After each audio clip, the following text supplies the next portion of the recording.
Bonjour à tous, à toutes et aux autres. Aujourd'hui, je vous parle d'un sujet de tantra et notamment de cette histoire de couleurs.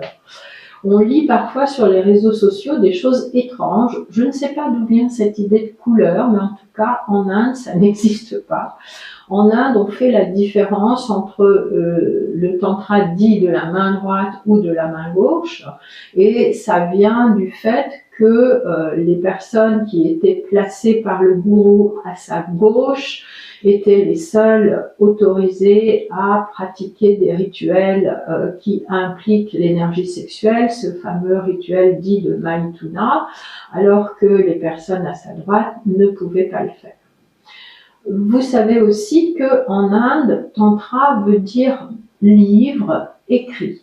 Et on trouve en Inde des sortes de grimoires, de tantra, qui regroupent des pratiques, des actes, des actions à faire pour obtenir des pouvoirs sur les autres. C'est une sorte de grimoire de magie, magie noire. On trouve par exemple comment voler, comment rendre les autres immortels, ou comment être immortel soi-même, ou comment rendre les autres désirants pour la personne qui pratique. Bien sûr, moi je ne sais pas ce que c'est que le tantra noir, ça serait peut-être ça, de la sorcellerie, mais enfin ce qui est sûr, c'est que ça n'est pas du tout ce que nous, en tant qu'animateurs du tantra, on propose, ou de néo-tantra, on propose en France. Ensuite, il y a cette histoire de couleurs, rose, blanc, rouge, c'est purement occidental, ça n'a aucun fondement dans les écrits. Puisque le tantra s'appuie principalement sur le shivaïsme cachemérien, qui est une voie spirituelle non duelle. Alors ce qu'on pourrait dire, c'est qu'on pourrait appeler tantra blanc, ce qui correspond plus ou moins à ce que les Indiens ou les hindous disent de la main droite, c'est-à-dire des pratiques qui n'incluent pas de contact entre les personnes et qui sont basées uniquement sur un travail sur l'énergie à l'intérieur de soi. Par exemple, ça peut être le Kundalini Yoga, le KAP ou toutes les pratiques assimilées.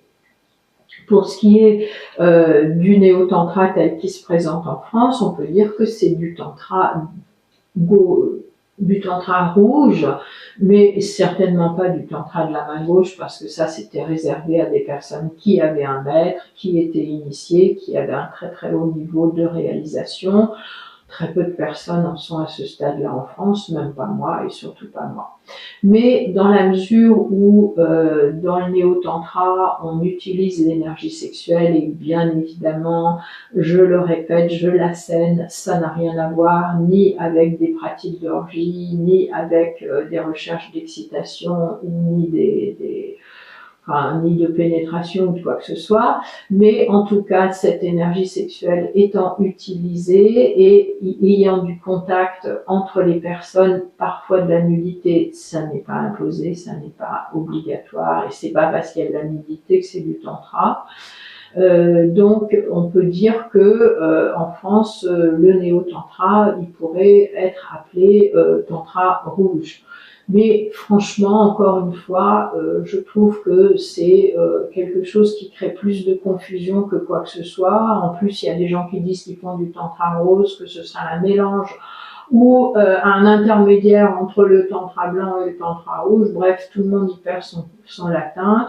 Donc, contentons-nous simplement de dire qu'il y a des écoles de tantra qui font appel uniquement à l'énergie, qui sont personnelles, où il n'y a pas de contact entre les personnes, et des écoles dites de tantra rouge, où il y a du contact avec les personnes. Voilà, j'espère avoir éclairci ce sujet. Et si vous avez aimé cette vidéo, n'hésitez pas à liker, partager, commenter et jeter un petit coup d'œil dans la bio pour voir ce que je propose en termes de stage de tantra. Merci beaucoup, à bientôt.